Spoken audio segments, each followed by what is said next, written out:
Of life history information for watershed connectivity restoration.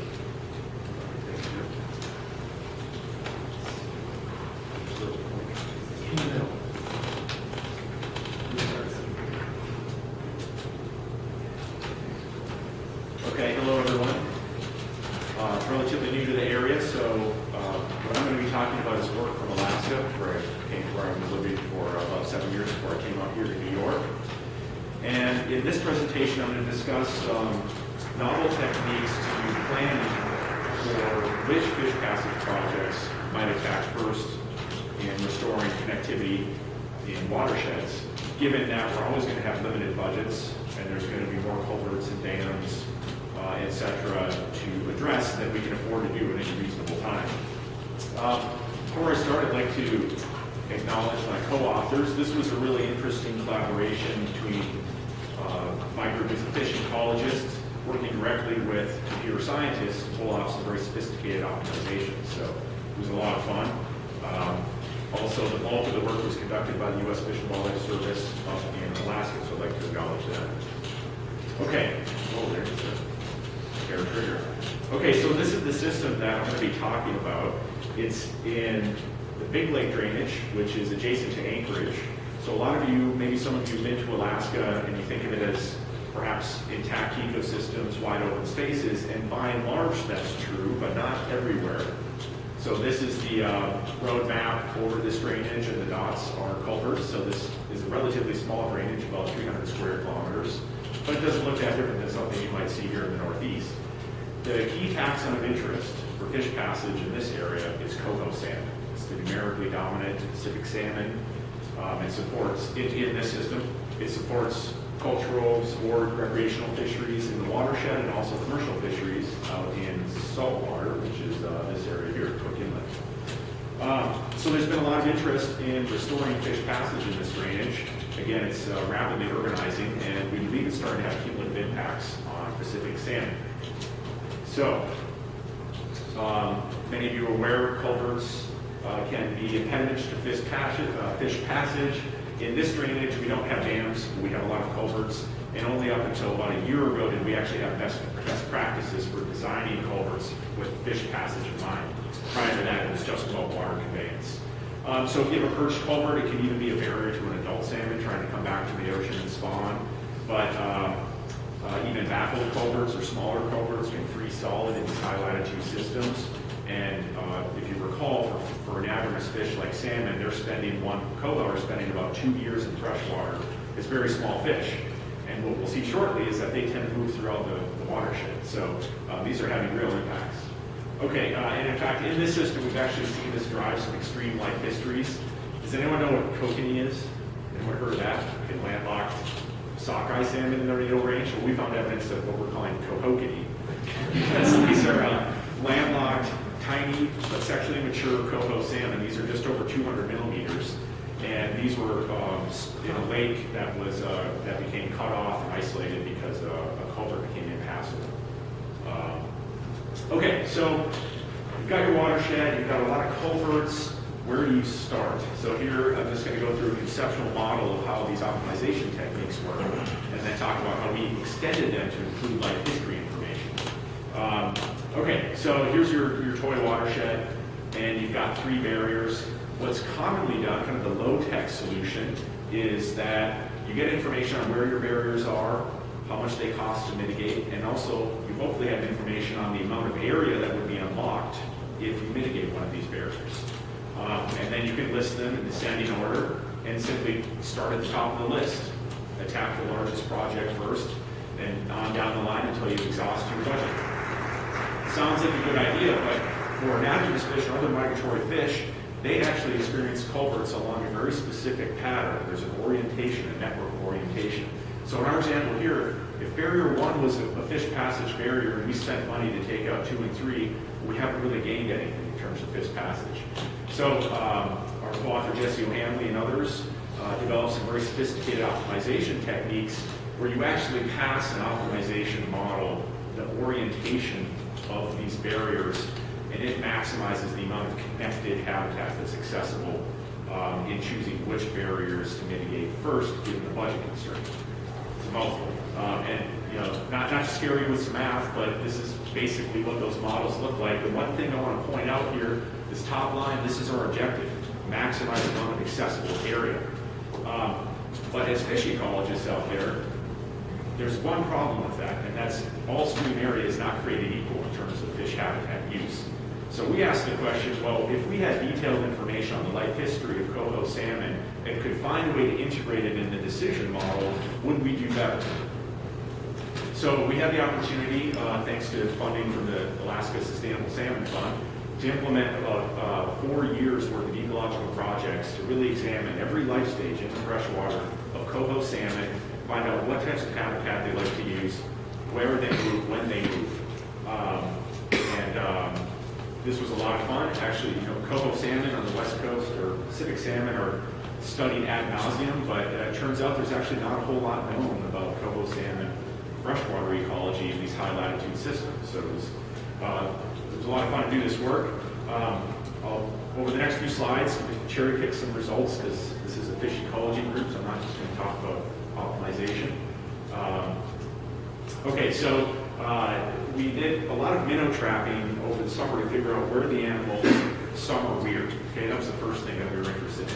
So just to refresh your memory on how salmon life history works, they're spawned in discrete beds, they emerge, they rear in fresh water for up to 2 years.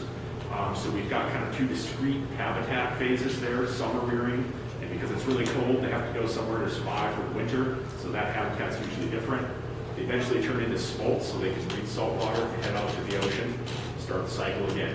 So this was summer rearing habitat use.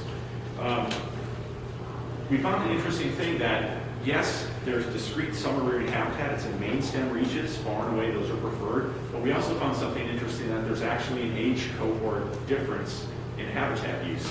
The young earfish like shallower, wider, slower moving habitat. The fish that have already been in freshwater for an entire winter, the 1+ cohort, they actually like the deeper, faster moving reaches. So even within this juvenile freshwater life stage of salmon, we're finding that they're using different types of habitat throughout their life cycle. One other really interesting thing, nothing was really known about where the animals overwinter. So we did pit tagging, passive integrated transponder tagging of fish, and we take several thousand fish and we track them to where they went in the winter. And far and away, lakes are the dominant overwinter habitat for coho salmon in this system. So you can start to get a picture of how this life history information might be important when you're making fish passage decisions. This population, we were able to do this over 2 years, and in both years, about 90% of the population used 3 lakes in the drainage for overwinter. So you can imagine if you knew that, you really want to prioritize access to those lakes when you're maintaining or managing fish passage. One other interesting ecological thing I'll point out before I move on to some optimization results is that common wisdom, conventional wisdom, is that overwinter survival is a real choke point for juvenile salmon populations. It's very cold. It's believed to basically be a time where the animals just sit, try not to die. We didn't find evidence for that. We found actually pretty high survival for our pit-tagged fish. But what we did find was very high mortality for the discrete molting migration period, which is about 2 weeks. And what we see here is we actually plot out how much mortality was experienced by tagged fish, with how far they had to go to get to the ocean, and it was almost a perfect linear relationship. So in this system, about every kilometer that the smolts had to swim, they experienced about a % decline in survival. So again, if you knew this, you would prioritize smolting migration, origination habitats, perhaps closer to saltwater. Those might be more important at a population level than ones further up the drainage. Okay, so we had all this rich life history information. Again, it took us about 4 or 5 years to put it together. We had a master's student, a PhD student, state, federal collaborators. It was a lot of fun. But what do we do with it? Okay, well, we integrated it. Jesse Manley, the computer scientist guy, he's a really sharp guy. We integrated it into our optimization model, and the main thing we did was we designed a new target. Okay, instead of just using the amount of area unlocked when you're trying to decide which culverts to mitigate, what we did is actually create something called the life cycle connectivity index. So what this is, at each life stage, we're able to define the habitat needs for salmon. summer rearing age 0, overwinter habitat, summer rearing age 1, smolting origination habitat, adult spawning beds, etc. And what we can do is we can look at how much habitat the animals have available throughout the drainage and how much is actually accessible, because some are going to be cut off by culverts. And then add those ratios over all the life stages. We include some other constraints in the model that tell the model how far the fish can move at different life stages. And voila, now we've got a life history informed optimization model. And here are the results. Okay, this is a lot going on here. But basically, the first thing I would point out is that these are actual numbers for the big lake drainage. So keep that in mind. This is like happening right now in Alaska. What you see on the x-axis here is budget size in millions of US dollars. Again, these are actual numbers, what it would cost to mitigate the culverts and big lake drainage. And these solution curves are 4 different strategies that you might take when you're planning at a watershed scale about which culverts to attack first, given that you have a budget constraint.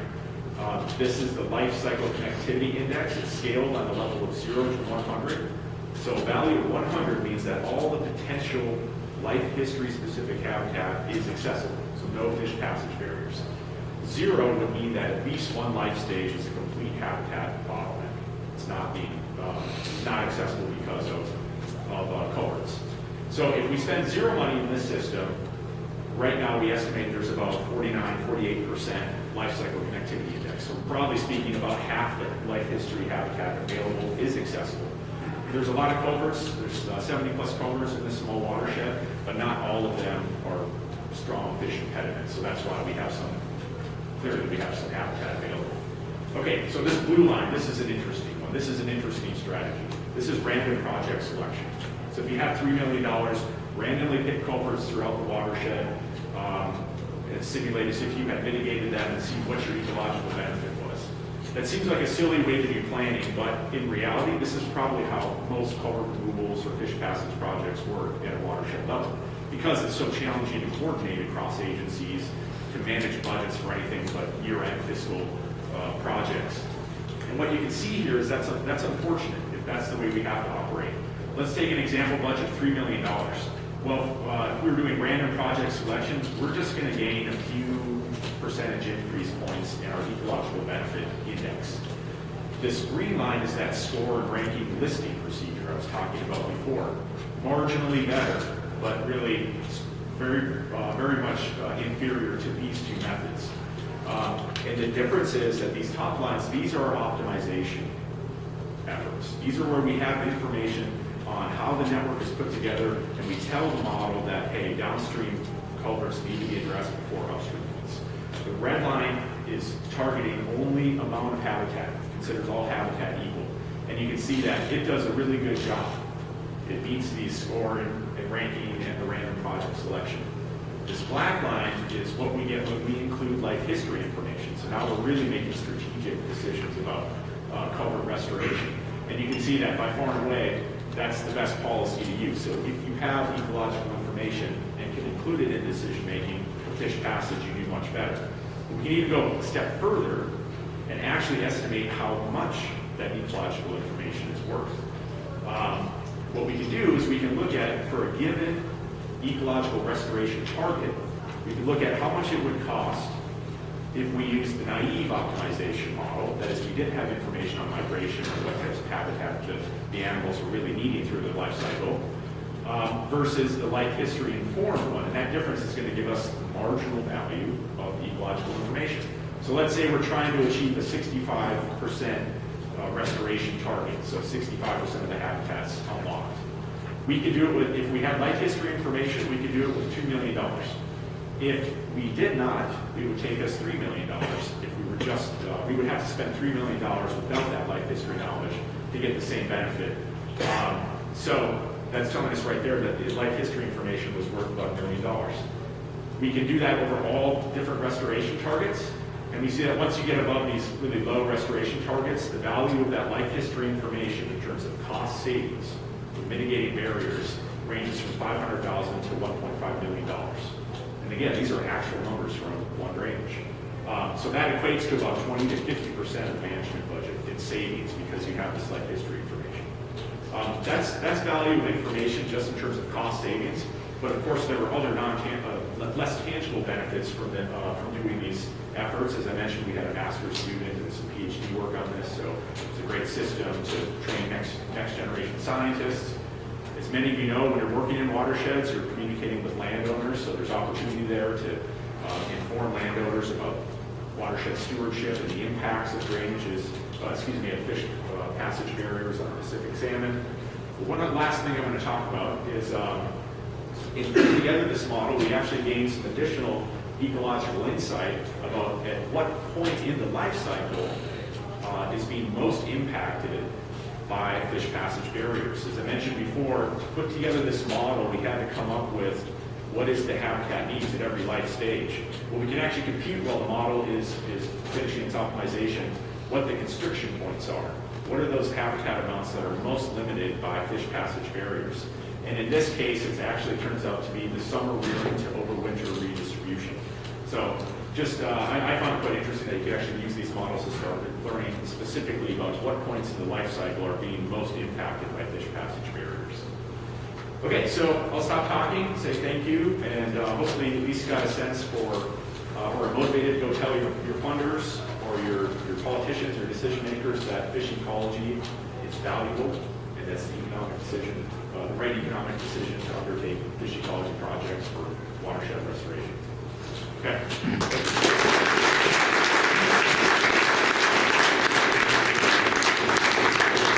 We have plenty of time for questions. Jeff. Maybe you mentioned this, but did you have any way of putting a value on or a cost to that ecological information? Yeah, we have estimates. We figure about $500,000 was spent to do the ecology. Yeah, at least that's what those were our proposal budgets. We have them all up. So. Suresh, that's really interesting work. I was curious to see if you could flip it on its head, because a big issue is like development. So could you apply your models for like planners that are going into watersheds? Like for instance, I talked to somebody in northern Quebec. They were putting in something like 30,000 culverts a year in native brook trout habitat, and there was no planning process in place. Yeah, that's a great question. And I guess I'd have to talk to Jesse on that, the optimization guys. That's a different problem. That's like a culvert siting problem. So that's a really interesting question, John. I don't know that anyone's tried that yet, but that you would use similar mathematics to do it. That would become a really numerically challenging problem, because there are technically infinite places to site culverts. But yeah, they could. There are tools available to do that. That's a good suggestion. Yeah.